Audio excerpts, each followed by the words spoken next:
Good morning. This is Dina McCoy with CNDC.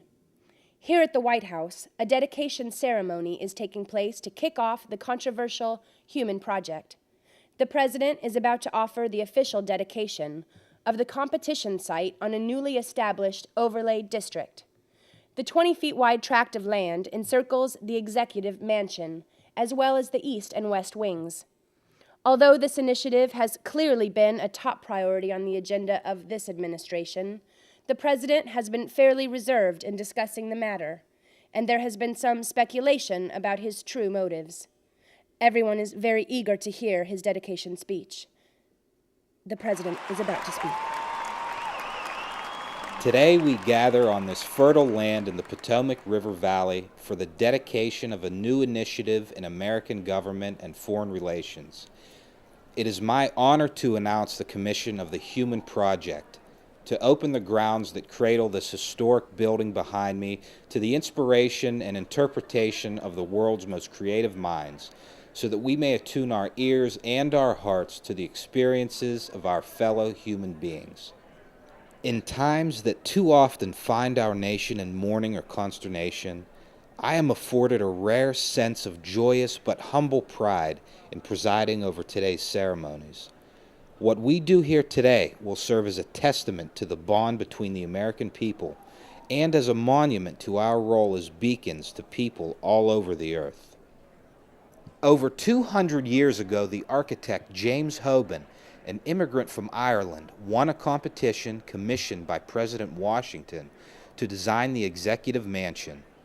In the spirit of that international contest, we celebrate the diversity of our nation and of the world. With a renewed commitment to humanity, we challenge artists and thinkers, builders and composers from every corner of the inhabited earth to grace us with your perspective, to plant your voice, quite literally outside our windows, so that the inhabitants and visitors of the White House and of Washington, D.C. will experience a new context, and thus new opportunities to relate and communicate will be born. We invite you to speak to us, and we will listen. We live in an era of ever-expanding global consciousness, and as part of that awareness, we are charged with the task of finding a balance between the public and the private, between our sense of humanity and our patriotism, our desires and our responsibilities. We find ourselves at the inception of an era of renewed cooperation and universal justice. We look to the future even as we examine the past, and from that past we have learned that prosperity derives not from isolation, but from openness, that freedom thrives not on paranoia and useless bloodshed, but on trust and mutual understanding. We have learned that our own interests are the interests of the world, and that in our commonality, the light of sovereignty glows within us all. That notion, the notion of sovereignty, is not a new one. The idea that each of us is afforded a set of sacred rights is not a new one. These are ancient principles, and they are principles that were embodied in the ideas set forth by our founding fathers as they struggled and sacrificed to realize a new nation on the western shores of the Atlantic. By inviting the people of the world, the citizens not only of America, but all the nations of the earth, to participate in the Human Project, we affirm our belief that the democratic way is the best, the most natural means to resolving our differences. Through the mechanisms of competition, debate, and election, concepts that we as Americans take for granted, we will celebrate the highest achievements of the world's most creative minds right here at the front door of the White House. The power of art is great. The power of symbolism is great. Symbols have the power to open our hearts, to move nations.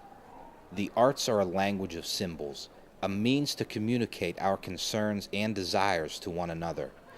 No one who hears Handel's Messiah for the first time is ever quite the same again, and I would argue that exposure to the arts makes for a better citizenry, and improved civilization.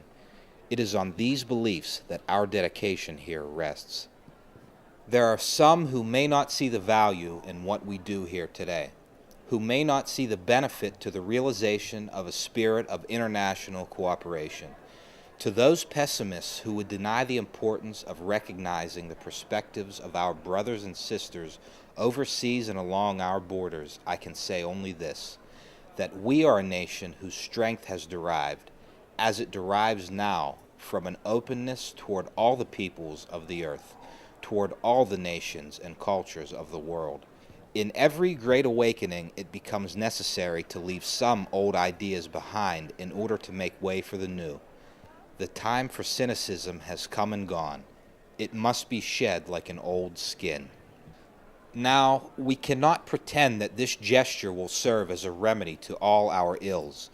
As we stand here today, we are enlisted in a crusade against the evils of poverty and disease. Likewise, we are involved in an attempt to understand and correct the impact of our presence as a species on our beloved planet. And we must be wary of certain dangers, such as religious intolerance, nationalism, and belligerence that have so beset us in the past. In our commitment to the future, we must ensure that we do not run from our responsibilities. It is my supreme hope that by this dedication, we take one step further to embody the spirit of exchange and openness that will prove our salvation. Thank you. Thank you. Thank you, everyone.